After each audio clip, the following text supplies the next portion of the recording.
ഓസ്കി exam clear ചെയ്യാൻ സാധിച്ചു, pin number ലഭിച്ചു. ഞാൻ RGN ആയിട്ട് അവിടെ വർക്ക് ചെയ്യുന്നു. അപ്പോൾ ആ സമയത്തെല്ലാം എപ്പോഴും മാതാവിൻ്റെ അടുത്ത് പ്രാർത്ഥിക്കുകയും മധ്യസ്ഥം യാചിക്കുകയും ചെയ്യുന്നുണ്ട്. എൻ്റെ മമ്മിയും നന്നായി ജപമാല ചൊല്ലുന്ന ആളാണ്. ഞങ്ങൾ നന്നായി മാതാവിൻ്റെ മധ്യസ്ഥം തേടി പ്രാർത്ഥിക്കുന്നുണ്ടായിരുന്നു. കൃപാസന മാതാവിനെ വിളിച്ച് പ്രാർത്ഥിക്കുന്നുണ്ടായിരുന്നു. എനിക്ക് അവിടെ ആയിരിക്കുന്ന സമയങ്ങളിലും എൻ്റെ കൂടെ ജോലി ചെയ്യുന്നൊരു ചേച്ചി വഴി എനിക്ക് കൃപാസന മാതാവിൻ്റെ ഉപ്പും തേനും ഒക്കെ കൊണ്ടു തന്നു. അവിടെ വെച്ച് എനിക്ക് കുറച്ച് ഹെൽത്ത് ഇഷ്യൂസ് ഉണ്ടായി. കോളനോസ്കോപ്പി ചെയ്യണം, അത് ക്യാൻസറസ് ആയിട്ട് എന്തെങ്കിലും ആണോ എന്നൊരു ഡൗട്ട്ഫുൾ ആയിട്ടുള്ള രീതിയിൽ ഡോക്ടർ സംസാരിച്ചു. അപ്പോഴും ഞാൻ ഉപ്പും തേനുമാണ് എനിക്ക് കിട്ടിയത്. അത് ഞാൻ ഉപയോഗിക്കുന്നുണ്ടായിരുന്നു. പ്രാർത്ഥിക്കും, വിശ്വാസത്തോടെ പ്രാർത്ഥിച്ചപ്പോഴൊക്കെ എനിക്ക് തീ കത്തുന്ന പോലൊരു അനുഭവം എൻ്റെ ആ വയറിൻ്റെ ഇടത് ഭാഗത്ത്, വേദനയുള്ള ഭാഗത്ത് നിന്ന് എനിക്ക് ഫീൽ ചെയ്തു.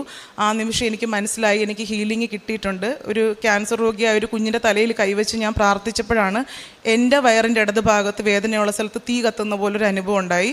അപ്പോൾ ഞാൻ വിശ്വസിച്ചു